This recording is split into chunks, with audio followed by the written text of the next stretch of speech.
Hello students, आज एक नई वीडियो अपने इंग्लिश सब्जेक्ट से रिलेटेड और स्पेशली क्लास 6 to 12 के लिए उपयोगी है कि आज हम इंट्रोडक्शन पढ़ेंगे पार्ट्स ऑफ स्पीच का, कि पार्ट्स ऑफ स्पीच क्या होते हैं उनके बारे में हम पढ़ेंगे। हर क्लास में कहीं न कहीं इनका जिक्र आता है और आगे कंपटीशन में भी आप पढ़ेंगे तो इनका बड़ा इंपॉर्टेंस आएगा।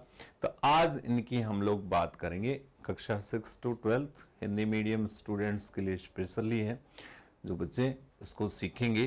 तो पहली बात है कि पार्ट्स ऑफ स्पीच क्या होते हैं। बेटा पहले तो हम ये सीखेंगे, स्पीच का मतलब है अपने पास में भाषा। भाषा जो है उसका प्राथमिक काम है, उसको अपन बोलचाल के रूप में यूज करते हैं। चूंकि इंग्लिश भी एक भाषा है बाकी भाषाओं की तरह, तो हर चीज के पार्ट्स होते हैं। हमारा शरीर जो है वो भी अपने पास पार्ट्स से बना हुआ है। अलग अलग पार्ट्स का अलग अलग फंक्शन दिया हुआ है। कौन सा पार्ट कौन सा फंक्शन करेगा ये अपने पास निश्चित किया गया है, लेकिन सभी पार्ट से मिलकर ही पूरा शरीर बना है जो हमारा एक्टिव काम करता है। कोई भी आप मशीनरी लेंगे तो सारी की सारी अपने पास में आपके पास सबके पास मोबाइल है तो पार्ट से बना हुआ है। कोई भी आपके पास गाड़ी है, बाइक है, कार है, कुछ भी है, सभी चीजें जो है अपने पास पार्ट से बनी है। तो इसी प्रकार हमारी जो भाषा है वो भी पार्ट से बनी हुई है और इसके जो पार्ट्स हैं उनको हम पार्ट्स ऑफ स्पीच के नाम से जानते हैं। यहां एक चीज विशेष ध्यान रखनी है कि सेंटेंस जो है, सेंटेंस वो हमारी भाषा की, लैंग्वेज की सबसे बड़ी इकाई है। भाषा की सबसे बड़ी इकाई कौन सी है? सेंटेंस है। सेंटेंस से बड़ी कोई इकाई अपने पास नहीं है। और सेंटेंसेस आपको सारे टॉपिक्स में मिलेंगे। आपके लिए प्रीपोजिशन भरनी है तो भी आपको एक सेंटेंस दिया जाएगा, उसमें खाली स्थान दिया होगा। आपको कोई वर्ब की फॉर्म भरनी है तो सेंटेंस दिया जाएगा, खाली स्थान होगा। आपको एक्टिव को पैसिव में बदलना है तो आप देखेंगे कि उसमें भी अपने को क्या दिया हुआ है? एक सेंटेंस। डायरेक्ट को इनडायरेक्ट में बदलना है, वहां पे भी एक सेंटेंस दिया हुआ है। आपने स्टोरी लिखनी है तो आप सेंटेंसेस की मदद से स्टोरी लिखेंगे। आप ऐसे लिखेंगे, सेंटेंसेस की मदद से लिखेंगे। तो कोई ऐसी चीज है नहीं जहां सेंटेंस का अपने पास यूज नहीं है। तो sentence is the largest unit of language. भाषा की सबसे बड़ी इकाई क्या है अपने पास? सेंटेंस है। अब सेंटेंस बनाने के लिए हमारे को 8 टाइप्स ऑफ वर्ड्स की आवश्यकता होती है। बेटा कितने प्रकार के वर्ड्स चाहिए अपने को? 8 टाइप्स, 8 प्रकार के वर्ड चाहिए। और इन्हीं 8 प्रकार के वर्ड्स को ही हम पार्ट्स ऑफ स्पीच कहते हैं। सिंपल सा, इन्हीं 8 पार्ट्स को हम पार्ट्स ऑफ स्पीच कहते हैं। और ये पार्ट ऑफ स्पीच कौन कौन से हैं समझेंगे। नंबर 1 पे आता है अपने पास में नाउन, नंबर 2 है अपने पास में प्रोनाउन, नंबर 3 है एडजेक्टिव, नंबर 4 पे है वर्ब, नंबर 5 है एडवर्ब, नंबर 6 है प्रीपोजिशन, नंबर 7 है अपने पास में कंजक्शन,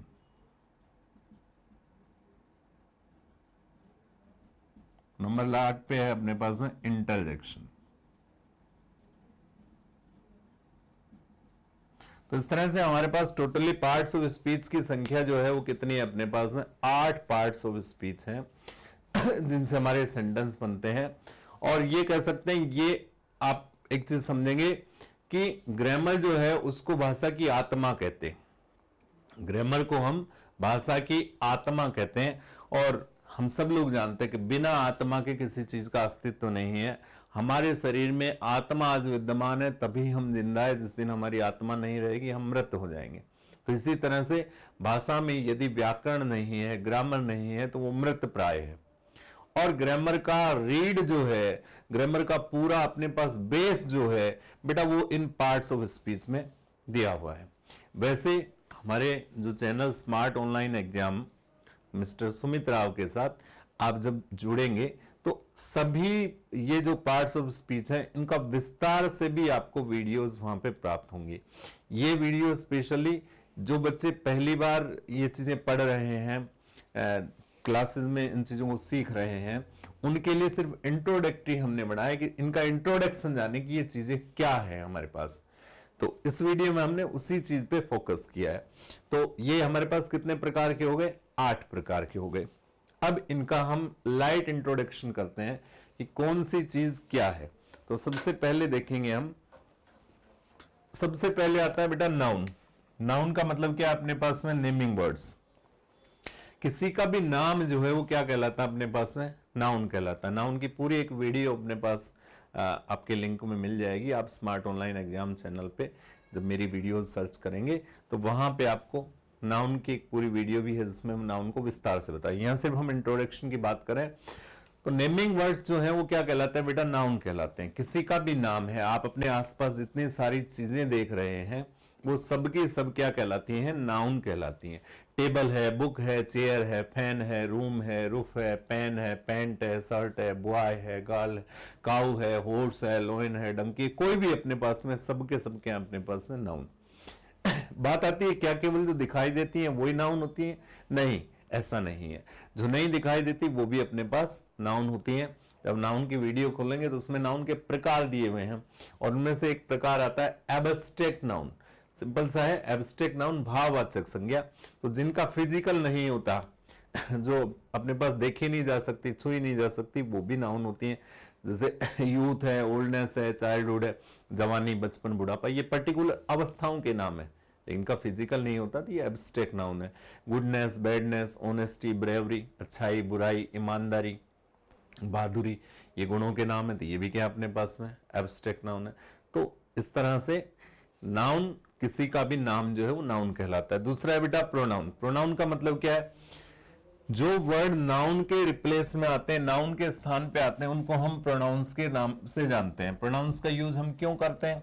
क्योंकि बार बार नाउन का यूज करना ग्रामेटिकली गलत होता है, इसलिए हम प्रोनाउंस का यूज करते हैं। जैसे अपन कहानी पढ़ते हैं तो अपन लिखते हैं, मान लीजिए कि once there was a lion, once there was a lion. फिर अपन लिखते हैं he was sleeping under a tree, sleeping under a tree, पेड़ के नीचे सोया हुआ था। यहां ध्यान देंगे अपने पास में कि एक बार एक शेर था, तो यहां पे अपन ने पहली बार जैसे लॉइन का यूज किया तो एक बार नाउन यूज हो गई। अब ये ही जो लगाया वो अपन ने किसके लिए लगाया? लॉइन के लिए। क्योंकि अगर अपन बार बार लिख रहे हैं the lion was sleeping under tree, the lion was roaring, तो वो गलत हो जाएगा। अपन निबंध लिखते हैं माय बेस्ट फ्रेंड का, तो अपन लिखते हैं पहली बार नाम लिखेंगे, Ram is my best friend. फिर अपन लिखते हैं he is tall and handsome, he is intelligent, he is sincere. तो ही क्यों लगाया हमने? क्योंकि बार बार हमने नाउन को रिपीट नहीं करना। आप अपने स्कूल का निबंध लिखते हैं तो बेटा अपन लिखते हैं I study eight government upper primary school, government senior secondary school, और अपना नाम लिखते हैं उसका। तो वहां अपन क्या करते हैं? सिंपल सा, उसके बाद हम लगाते हैं कि there are 20 teachers, there are 1000 students, there is a playground. तो देयर क्यों लगाया हमने? क्योंकि हमने उसका नाउन बार बार रिपीट नहीं करना है। तो नाउन के रिप्लेस में आने वाले वर्ड्स प्रोनाउन कहलाते हैं और बार बार नाउन का यूज नहीं करना चाहिए, गलत होता है ग्रामर की दृष्टि से, इसलिए हम प्रोनाउंस का यूज करते हैं। तीसरी चीज आती है बेटा एडजेक्टिव। एडजेक्टिव का मतलब क्या है? जो शब्द हिंदी में अपन पढ़ते हैं विशेषण, जो शब्द संज्ञा या सर्वनाम की विशेषता बताते हैं उन्हें हम विशेषण कहते हैं। तो सिंपल सा, जो भी वर्ड नाउन या प्रोनाउन को क्वालिफाई करता है, उसकी विशेषता बताता है अपने पास में, तो वो क्या कहलाता है? एडजेक्टिव। मैंने यहां पे लिखा राम इज क्लेवर, राम चतुर है। बेटा क्लेवर जो है वो किसकी विशेषता बता रहा है? अपने पास है राम की बता रहा है। अपने लिखा राम इज टॉल, तो टॉल राम क्या काम कर रहा है? अपने पास है राम की क्वालिटी बता रहा है। अपने लिखा कि राम इज इंटेलिजेंट, तो उसकी क्या बता रहा है? अपने पास में क्वालिटी बता रहा है। एडजेक्टिव के प्रकार जो है वो मेरी एडजेक्टिव की वीडियो में आप देख सकते हैं। लेकिन यहाँ पे एक और चीज आप समझेंगे कि कई बुक्स में आपको यहाँ संख्या 8 की जगह पे 9 भी मिल जाएगी। एडजेक्टिव से यदि हम डिटर्मिनर्स को, आपने few, many, a few, a little ये पढ़े होंगे, इनको हम डिटर्मिनर्स कहते हैं।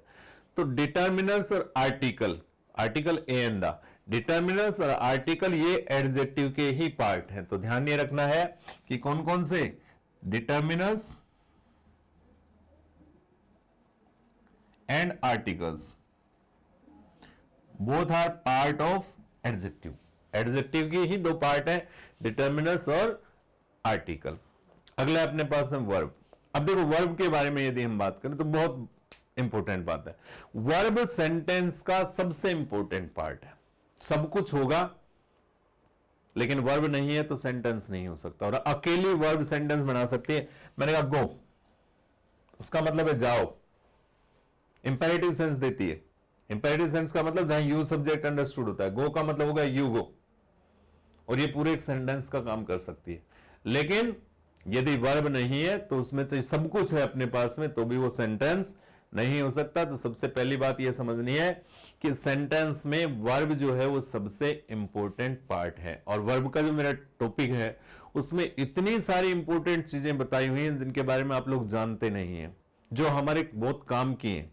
वर्ब के ही टॉपिक में एक मैंने टेबल सिखाई हुई है, वो भी आप अवश्य देखें। उस टेबल को यदि आपने सीख लिया तो टेंसेस में मेन वर्ब, हेल्पिंग वर्ब आपको जिंदगी में याद करने की जरूरत नहीं पड़ेगी। डायरेक्ट इनडायरेक्ट को जब हम बदलते हैं तो वर्ब कैसे बदलते हैं उसको एक बार लर्न कर लिया तो कभी भूलेंगे नहीं आप। एक्टिव को पैसिव में बदलते हैं तो वर्ब कैसे चेंज करते हैं, वो सारी चीजें उसमें दी हुई है। और साथ में टेंस में वर्ब कैसे भरनी है उनको भी बहुत इजी तरीके से समझाया, तो आप वो भी आवश्यक रूप से जरूर देख लें, तो आपको उससे बहुत कुछ फायदा होगा। तो वर्ब जो है, वर्ब का मतलब है, हिंदी में कहते हैं जिस शब्द में किसी काम का करना या होना पाया जाता है। तो करना का मतलब हो गया डन, और होना का मतलब हो गया डन बाय। काम किया जाए, करवाया जाए, वो सब क्या कहलाती है अपने पास में, वर्ब। खाना पीना, नहाना धोना, उठना बैठना, सुनना देखना, ये सब के सब क्या है अपने पास में, एक्शंस हैं किसी ना प्रकार के। तो ये वर्ब, और वर्ब सेंटेंस का सबसे जरूरी पार्ट है। अगली आती है अपने पास में एडवर्ब।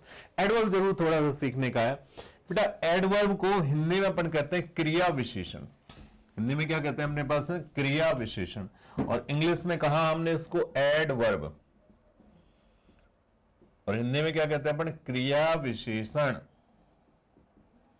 अब यहां अपने को ध्यान क्या रखना है कि नाम से लगता है क्रिया की विशेषता बताने वाला, भाई क्रिया विशेषण होता होगा। अंग्रेजी में क्रिया को वर्ब कहते हैं तो वर्ब के मीनिंग में ऐड कर देता होगा, वो एडवर्ब होगा। लेकिन ध्यान ये रखना है कि एडवर्ब हमारे पास 3 की विशेषता बताएगा। किस किस की बताएगा, एक एडवर्ब एडजेक्टिव को क्वालिफाई करता है, वर्ब को भी करता है, और एक एडवर्ब दूसरे एडवर्ब को भी क्वालिफाई करता है। तो एडवर्ब 3 को क्वालिफाई करेगा, एडजेक्टिव को, वर्ब को, और एक एडवर्ब दूसरे एडवर्ब को क्वालिफाई करता है। अपन ने लिखा he is too old, वह बहुत वृद्ध है। यह ध्यान देंगे अपने पास में कि he is too old। यहां पे he is too old, he is very old, तो यहां पे ओल्ड किसकी विशेषता है, ही की। यहां पे मान लीजिए मैं किसी का नाम भी लिख देता, राम इज टू ओल्ड या ही इज टू ओल्ड। अब राम के लिए अपन ने क्या लगा दिया, ही, जो नाउन है। राम किसी का नाम है, नाउन की जगह आए वो क्या हो गया, प्रोनाउन। तो राम तो नाउन है और ही क्या हो गया, प्रोनाउन। ही या राम की विशेषता क्या है अपने पास में कि वो ओल्ड है, बूढ़ा है। तो ये इस नाउन या प्रोनाउन की विशेषता बताई तो बेटा ये क्या हो गया अपने पास में, सिंपल सा एडजेक्टिव। और इस ओल्ड की क्या है कि बूढ़ा है, लेकिन बहुत बूढ़ा है या इतना बूढ़ा है, तो ये अपने पास में किसकी विशेषता बता रहा है, इस ओल्ड की। तो एडजेक्टिव की विशेषता बताई थी, ये क्या कहलाएगा अपने पास में, एडवर्ब। अपने लिखा ही रन्स फास्ट, वह तेज दौड़ता है। तो ही तो बेटा सब्जेक्ट हो गया, रन्स क्या हो गया अपने पास में, वर्ब, दौड़ता है। लेकिन दौड़ने की क्वालिटी क्या है अपने पास में कि वो तेज दौड़ता है। तो फास्ट जो वर्ड है अपने पास में वो वर्ब की विशेषता बता रहा है, वर्ब की विशेषता बता रहा है। तो सिंपल सा ये क्या होगा अपने पास में, एडवर्ब। अब यहां मैंने एक सेंटेंस लिखा, ही वर्क्स, वह काम करता है, वेरी केयरफुली, वह बहुत ध्यान से काम करता है। तो बेटा यहां हमारे पास में ही तो क्या हो गया, सब्जेक्ट हो गया, वर्क्स क्या हो गया अपने पास में, सिंपल सा वर्ब हो गई। अब यहां पे काम करता है, काम की क्वालिटी क्या है, केयरफुली। तो केयरफुली वर्ब की विशेषता बता रहा है, वर्ब की विशेषता बताई तो बेटा ये क्या हो गया अपने पास में, एडवर्ब। और केयरफुली में भी क्या है अपने पास में, वेरी। तो वेरी क्या है अपने पास में, केयरफुली की विशेषता बता रहा है, इसलिए ये भी क्या होगा अपने पास में, एडवर्ब होगा। तो एडवर्ब ध्यान देंगे 3 की विशेषता बताएगा, एडजेक्टिव की भी बताता है, वर्ब की भी बताता है, और एक एडवर्ब दूसरे एडवर्ब को भी क्वालिफाई कर सकता है। तो ये हुई हमारे पास में एडवर्ब की बात। इसके बाद हम आगे बढ़ते हैं और वो है हमारे पास में प्रीपोजिशन। बेटा ये हमारा बहुत इंपॉर्टेंट टॉपिक है और लगभग सारी क्लासेस में, तीसरी क्लास से शुरू होती हैं और सारे स्कूल लेवल में कॉलेज में जिन क्लासेस में इंग्लिश आती है, ग्रामेटिकल, वहां पे कंपटीशन में जाएं, वहां पे हर जगह हमें प्रीपोजिशन का सामना करना होता है। और प्रीपोजिशन में हमें दिक्कत भी बहुत आती है कि हम कौन सी प्रीपोजिशन कहां पे लगाएं, क्योंकि वो एक से ज्यादा हमें दिखाई देती है कि वो कर सकते हैं। अपने प्रीपोजिशन की वीडियो जो अपने स्मार्ट ऑनलाइन एग्जाम चैनल मेरे साथ यानी सुमित राव के साथ जब आप देखेंगे तो बहुत इजी तरीके से कंसेप्ट बेस्ड जो हमारे काम के प्रीपोजिशन है उनको बताया गया है कि कौन सी प्रीपोजिशंस किस तरह से यूज होती हैं, इसके अपवाद क्या है, कहां प्रीपोजिशन लगानी है, कहां नहीं लगानी है, कौन सी प्रीपोजिशन कहां लगेगी या किस वर्ड के साथ कौन सी प्रीपोजिशन, ये पूरा कंसेप्ट दिया हुआ है। तो आप उसको भी आवश्यक रूप से देख लें। एक बार यदि आपने देख ली तो आप प्रीपोजिशन में कोई आपको दिक्कत नहीं आएगी। तो अगली अपने पास प्रीपोजिशन का मतलब है, यहां सिर्फ इंट्रोडक्शन बता रहे हैं हम इसका। प्री प्लस बेटा पोजीशन, प्री का मतलब होता है पहले और पोजीशन का मतलब स्थिति, यानी कि जो वर्ड पहले आते हैं उनको अपन क्या कहते हैं, ये पहले आते हैं। किससे पहले आते हैं, तो आपको ध्यान रखना है कि प्रीपोजिशन का यूज जो है वो नाउन या प्रोनाउन से पहले होगा। प्री का मतलब पहले, पोजीशन का मतलब स्थिति, यानी कि पहले आते हैं। किससे पहले आएंगी, सामान्यतः नाउन या प्रोनाउन से पहले आती हैं। काम क्या करती हैं, उसी सेंटेंस के दूसरे नाउन या प्रोनाउन से उसका रिलेशन बताती हैं। बस इतना ध्यान रखना है, उसी सेंटेंस के दूसरे नाउन प्रोनाउन से उसका रिलेशन हम ये बताती हैं। अपने पास अपन ने यहां पे लिखा the book is on the table, in, on, by, from, between, of, ये सब क्या है, प्रीपोजिशन है। अब यहां हमारे पास में ऑन एक प्रीपोजिशन है, उनके अपने पास है प्रीपोजिशन, इसका यूज किया किस हमने, द टेबल से पहले अपने पास टेबल क्या हो गया, नाउन, और काम क्या कर रहा है, इस टेबल का इस बुक से क्या बता रहा है, रिलेशन। तो ये क्या काम कर रहा है, ऑन, इन दो नाउन्स का रिलेशन बता रहा है। अपने लिखा सी केम विद मी, वह मेरे साथ आई। तो बेटा यहां हमारे पास सी है, यहां पे अपने पास में क्या, अपने पास में मी है। तो सिंपल सा ध्यान क्या रखना अपने को, तो सी सब्जेक्ट हो गया, मी क्या हो गया, अपने पास ऑब्जेक्ट हो गया। अब अपने को क्या ध्यान देना है कि यहां पे अपने पास मी जो दिया हुआ है वो क्या है, अपने पास ऑब्जेक्ट है, और ये ऑब्जेक्टिव केस प्रोनाउन है। I, we, you, they, he, she, it, ये सारे क्या है, प्रोनाउन है, और इनके ऑब्जेक्टिव केस भी प्रोनाउन है। प्रोनाउन का जो टॉपिक है, पर्सन का जो टॉपिक है, उसमें सारे केस बता रखे हैं। सब्जेक्टिव केस कौन सा होता है, ऑब्जेक्टिव केस क्या है अपने पास, पॉजिटिव क्या है, आई का ऑब्जेक्टिव केस मी है, पॉजिटिव केस माई या माइन है, रिफ्लेक्सिव केस अपने पास माई सेल्फ है। तो वो भी आप वीडियो लिंक पर जाकर देख सकते हैं। तो यहां पे हमने लिखा सी केम विद मी। अब ये विद जो है वो क्या काम कर रहा है, इस मी का सी से रिलेशन बता रहा है। सी भी प्रोनाउन है और यहां पे मी भी क्या अपने पास है, प्रोनाउन है। तो यहां पे आपको ध्यान देना है, प्रीपोजिशन क्या काम करती है, दो नाउन या प्रोनाउंस का रिलेशन बताने का काम करती है। अगला है कंजक्शन। कंजक्शन का मतलब है कनेक्टिव वर्ड्स, जोड़ने का जो काम करती है वो अपने पास में कंजक्शंस कहलाती है। आपने बहुत सारी कंजक्शंस पढ़ी हैं, एंड है, बट है, or, either, or, neither, nor, not only, but also, both and, so that, because that, बहुत सारी हैं कंजक्शंस। तो कंजक्शंस का काम होता है अपने पास में जोड़ने का। वो किसी दो वर्ड्स को जोड़े, अपन ने कहा Ram and Shyam, Mohan Geeta, the cat and the dog. तो ये अपने पास जोड़ने का, दो सेंटेंसेस को जोड़ सकती हैं, दो फ्रेज को जोड़ सकती हैं। तो जो जोड़ने का काम करते हैं उनको अपन क्या कहते हैं, कंजक्शन। और नंबर 8 पे है इंटरजेक्शन। इंटरजेक्शन का मतलब क्या अपने पास है, विस्मय आदि बोधक वाक्य। इनको एक्सक्लेमेटरी सेंटेंसेस में ज्यादातर यूज होती हैं। ओ, आ, अलाश, हुर्रे, इस तरह के वर्ड जो है वो इंटरजेक्शन कहलाते हैं। ज्यादा कोई खास इंपॉर्टेंस नहीं है, लेकिन 3 प्रकार के स्ट्रॉन्ग फीलिंग्स दर्शाने के लिए हम इनका यूज करते हैं, जॉय, सोरो एंड सरप्राइज का।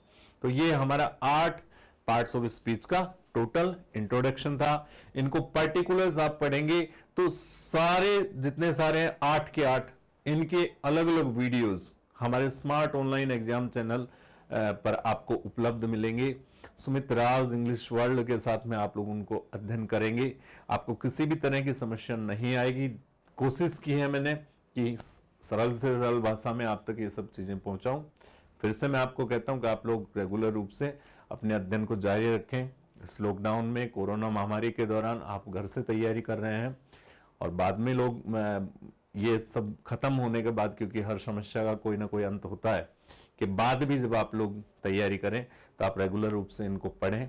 आपको बहुत मदद मिलेगी। मैं अपना हर संभव प्रयास उस आखिरी छोर पे बैठे हुए गांव डाणी का बच्चा जो हिंदी मीडियम से है, जो सरकारी स्कूल में अध्ययन करता है, जिसके पास संसाधनों का थोड़ा अभाव है, बहुत जगह ऐसी हैं जहाँ इंग्लिश के टीचर्स भी उपलब्ध नहीं हो पाते हैं, उन सब की मदद के लिए मैंने ये अभियान शुरू किया है कि उन बच्चों तक हम ये सब चीज़ें पहुँचाएं, ज़्यादा से ज़्यादा बच्चों को इस चीज़ का फ़ायदा मिले। इसलिए आप लोग रेगुलर में मुझसे जुड़े रहें। सभी का बहुत बहुत धन्यवाद।